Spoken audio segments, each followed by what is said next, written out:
عفوا كاس العالم بالاثاره عندنا احنا وبس. مهزله متكرره تاني في دوري الدرجه الثانيه ما بين المجد السكندري والمنصوره. هنتكلم النهارده في الايميل اللي اتبعت بخصوص مشكله كهربا، هنقول كل تفاصيلها مع بعض. الاهلي تاني بيتعادل، سلسله متكرره لفقد النقاط للنادي الاهلي. معاكم باسم المراكبي، الدوري المحلي على الكنبه. ما تنسوش تعملوا اللايك والسبسكرايب عشان تكونوا من ضمن رحلتنا لل10,000 قبل كاس العالم للانديه. ويلا بينا على التفاصيل.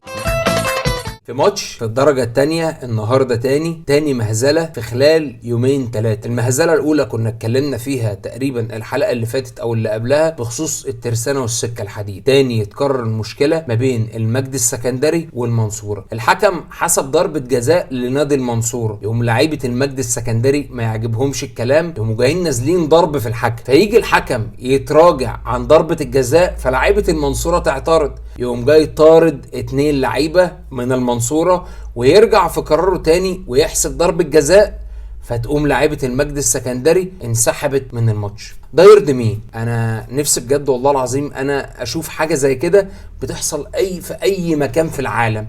المهزلة دي متكررة تاني، ضرب الحكم، اهانة الحكم، كان من يومين كراسي وضرب ودم. ايه اللي فاضل تاني؟ يا ريت الاتحاد المصري لكرة القدم، اي نادي هيعمل مشكلة او هيتسبب في دم، في ضرب، في مشكلة، في سب، في اهانة، لا انا ممكن الموسم كله اطلعك خارج المسابقة وكمل انت بقى مشاكلك مع نفسك. دي حاجة حصلت واتكلمنا فيها. وطبعا لما انا قلت الإثارة عندنا غير وعفوا كاس العالم، لان بصراحة ما بيحصلش كده في اي مكان في الدنيا الا تقريبا عندنا احنا بس. هنتكلم النهاردة بخصوص الايميل اللي اتبعت واللي حصل فيه مشكلة كبيرة جدا. ناس قالت فيه كلام كتير، فجأة قالوا كهربا هتوقف 6 شهور كمان. لا، كهربا مش هتوقف 6 شهور كمان ولا اي حاجة. اللي حصل كان المحامي التونسي اللي هو ماسك قضية كهربا اللي ما بينه وما بين نادي الزمالك، الراجل بعت خطاب للفيفا او استعلام للفيفا المشكله نهايتها فين وراحه فين. خلاص كهربا المفروض من يوم 12 يناير 2023 يبدا يمارس حياته طبيعيه جدا كي يشترك في المباراه. يعني خلاص كهربا يحق للمشاركه من يوم 12/1/2023. واحنا كنا جينا في حلقه فاتت قبل كده وقلنا كهربا في قائمة كاس العالم للأندية. كان الكلام كله ان احنا عارفين ومتأكدين من المعلومات اللي احنا بنقولها، فانا قلت لكم نفس المعلومة وادي كلامنا طلع صح ودينا بنثبته للدنيا كلها. وطبعا هنشوف اللقطة اللي احنا اتكلمنا فيها في حلقتنا اللي فاتت وقلنا فيها ان كهربا في قائمة كاس العالم للأندية، هنشوفها مع بعض دلوقتي. الموضوع كله ان كهربا خلاص توقف 6 شهور ودي كانت العقوبة لحد ما يسدد الغرامة. طيب هل لو كهربا، السؤال اللي الناس كلها تسأل عليه، لو كهربا دلوقتي ما دفعش الغرامة يحق له المشاركة؟ كهربا يحق له ان هو يشارك مع النادي الاهلي من يوم 12 يناير 2023 من غير ما يدفع دولار واحد اللي هيتسدد لنادي الزمالك. طيب ايه بقى اللي ممكن الاجراء اللي الزمالك يعمله؟ الزمالك يحق له ان هو يبدأ يتكلم مع الاتحاد الدولي في مشكلة كهربا بعد 3 فترات قيد. طبعا في فترة القيد اللي فاتت بتاعت الصيف، وفي فترة القيد اللي جاية الشتوية، وفي فترة القيد اللي لصيف 2023. يعني يبدأ الزمالك يتكلم، يبدأ يخاطب ويراسل تقريبا من شهر سبتمبر 2023 كده. يحق الكهرباء انه يشارك. قصة السداد هم تقريبا 2 مليون دولار وكسور. طبعا في زيادة سنوية 5%. هو بقى هيشوف هيعمل ايه، هيسدد ازاي. بس اللي احنا قلنا ان كهربا خلاص بشكل رسمي وشكل قانوني هيشارك مع النادي الاهلي بداية من تاريخ 12 يناير 2023. هنتكلم بقى مع بعض في ماتش الاهلي وسيراميكا. احنا وصلنا لدرجة غريبة جدا. الماتشات اللي فاتت الاهلي كان مستواه صعب جدا، لان النهارده نوعا ما لا، الاهلي اتسرع، بقى فيه سرعه، بقى فيه رتم اقوى. الاهلي تقريبا من اول ما الحكم صفر انه يبدا الماتش بتاع الاهلي وسيراميكا والاهلي ماسك كوره وسيراميكا بيدافع. المشكله هنا بقى فين؟ انا النهارده عندي محمد هاني ادى اداء اكتر من رائع. الجبهه اليمين والجبهه الشمال اشتغلت شغل احترافي جدا. يعني النهارده لما نيجي نشوف، لا محمد هاني عمل شغل كبير جدا على المرمى، اتألق بقى محمد بسام، شال منه كور كتير. هنيجي للجبهه الشمال، لا علي معلول عمل ماتش عالي العالي العالي. طيب المشكله هنا بقى نيجي للحته الهجوميه، لا حته راس الحربه شادي حسين. بدأ النهارده الماتش، واحنا عارفين ان كل ماتش الاهلي بقى عمال بيغير في التشكيل. المشكله الكبيره بتاعه الروتيشن او التغيير هي ما بيبقاش فيه انسجام ما بين اللعيبه وبعضها. طيب النهارده شادي حسين عمل ايه؟ لا، شادي حسين بدأ ينزل يستلم، بس عنده هزة نفسية. ليه؟ انا عارف ان انا في الملعب، بس عارف ان المدرب بتاعي او المدير الفني للفريق مستر كولر لحد دلوقتي بيتكلم في جميع وسائل الاعلام انا ما عنديش راس حربة اعتمد عليه. هو شايف ان الناس اللي بتلعب راس حربة، لان هو جرب ناس كتير جدا، جرب حسام حسن وشيب ما عجبوش، محمد شريف وما عجبوش، شادي حسين ما عجبوش، بيرسي تاو يعني هو مل بيرسي تاو شوية. بيرسي تاو جاب جون في التاني، وبعد كده الاصابة عنده مشكلة كبيرة في الحتة الهجومية. بدأ الاهلي يمسك كورة ويضغط ويحط في يشوط كده ويشوط كده، ولا حصل تمركز من لعيبه الاهلي في نص ملعب سيراميكا عالي عالي عالي جدا. طيب ايه بقى المشكله في النادي الاهلي؟ المشكله في النادي الاهلي بتتلخص في حتتين اتنين بس. الحته الاولى اللمسه الاخيره واللمسه ما قبل الاخيره. حته اللمسه الاخيره الاهلي بيوصل للجون كويس قوي. اللمسه اللي انا هتكلم عليها اللي هي ما قبل الاخيره، انا دلوقتي مثلا واحد زي قفشه بياخد الكوره، انت رايح خلاص بوش تلاقيه لف تاني حوالين نفسه. نفسي قفشه يقول ايه الحركه دي؟ يعني ايه الحركه دي في الكوره؟ خلاص انا رايح للمرمى بوشي، هبدا العب يمين او شمال، انا راجل لعيب صانع لعب، بستلم من نص الملعب من تحت، وانا اللي بوزع على اطراف الملعب، انا اللي راس الحربه بينزل على ال 18 يستلم مني، يديني تاني، اوزع اللعب يمين شمال، احط ثرو باص لفلان لعلان. ده الشغل اللي المفروض قفشه يعمله. لا، قفشه بيتوه، بينزل لتحت يستلم، عامل زي ما يكون انا عايز اجري بالكوره كتير، الف حوالين نفسي كتير، ودي مشكله كبيره جدا في قفشه. طيب هنرجع نتكلم على الحته بتاعه نقل الهجمه. محمد عبد المنعم، انت بتاخد الكوره محمد عبد المنعم بتقف بيها تقريبا مش اقل من نص دقيقه، بتبص يمينك وشمالك، انت مش عارف تلعب لمين، رغم ان لعيبه واقفه قدامك، معلول على شمالك، ياسر ابراهيم على يمينك، محمد هاني على يمينك، اليو ديانج نازل من القلب يستلم منك. بحس ان محمد عبد المنعم عنده هدوء اعصاب مش ممكن، الجمهور منفعل، الماتش مولع، الدنيا شايطه، ومحمد عبد المنعم في وادي تاني. طيب الاهلي بدأ يضغط جامد. الاهلي تقريبا طول الماتش جاله 15 ضربه ركنيه. ازاي فرقه بحجم النادي الاهلي مش عارف يستغل الضربات الثابته؟ يعني انا راجل النهارده كنادي الاهلي لعبت 15 ضربه ركنيه، مفيش منهم ركنيه واحده جوه الثلاث خشبات. فين التمرين؟ هو المفروض ده شغل مدرب. انا راجل ان انا بتدرب على الضربات الثابته، سواء كانت ضربات حره مباشره او غير مباشره او ضربات ركنيه، بحيث ان انا استغل الكلام ده. تيجي بقى كورتين اتنين بالظبط، واحده لجون ابوكا ودي كانت خطيره جدا على الشناوي وعدت. الكره الثانيه ضربه ركنيه. هنحلل حته بسيطه كده في الضربه الركنيه.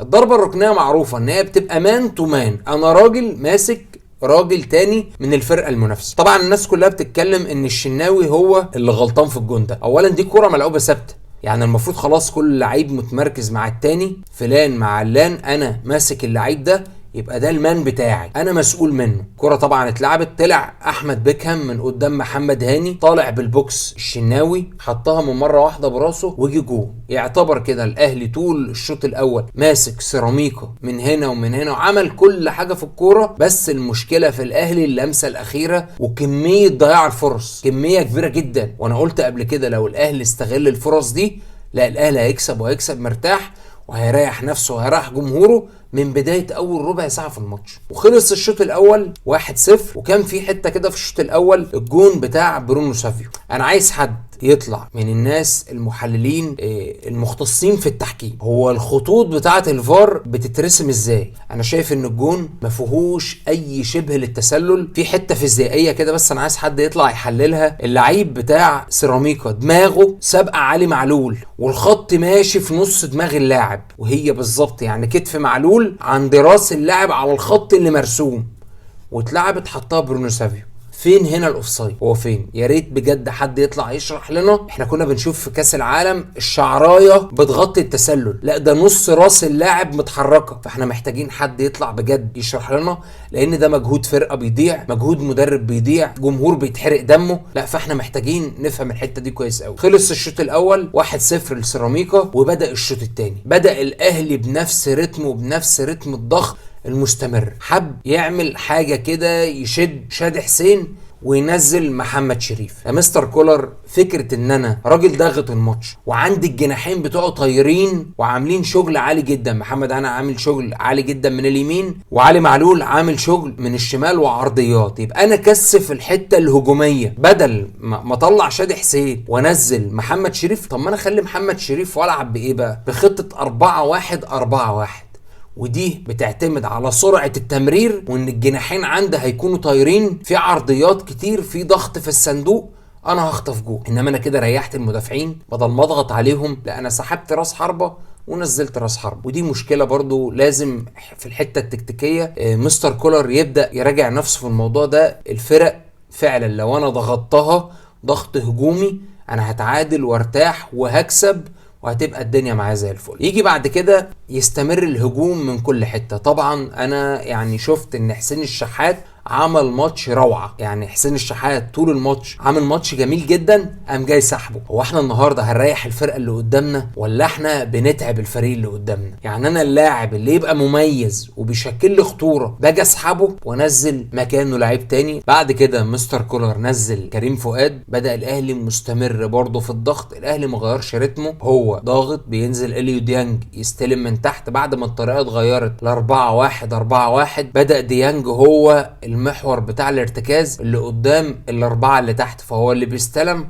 فهو اللي بيوزع، بينقل اللعب لقدام. بس برضه هنا كنا محتاجين كثافه هجوميه جوه الصندوق، العرضيات شغاله يمين وشمال وفي لعب من تحت، انا استغل نقطه زي دي واكثف انا بقى الحته الهجوميه، بحيث ان انا بدل ما اشد مهاجم بمهاجم لا انا اخلي 2 مهاجمين 3 مهاجمين، كان الاهلي هيخلص الماتش مرتاح. وفي الدقيقه 75 محمد شكري عمل احتكاك جوه منطقه الجزاء مع كريم فؤاد. محمد شكري لعيب هايل جدا، انا برضو مش عارف ازاي مشي من الاهلي، او الناس سابوه عادي كده، الناس سابوه عادي كده يمشي من النادي الاهلي. دي حته برضو غريبه الناس لازم تراجع نفسها فيها. فمن كتر الضغط من الناحيه اليمين محمد هاني مع حسين الشحات مع كريم فؤاد، بعد ما نزل على محمد شكري حسينا انه عمل حته كده فيها عصبيه، فضرب كريم فؤاد في ال 18 واتحسبت ضربه جزاء بعد ما الفار استدعى الكابتن ابراهيم نور الدين، ودخل علي معلول نفذها بنجاح، وبدأ التعادل والماتش بدأ يشتعل اكتر ويزيد هجومه اكتر. وخلاص فرقة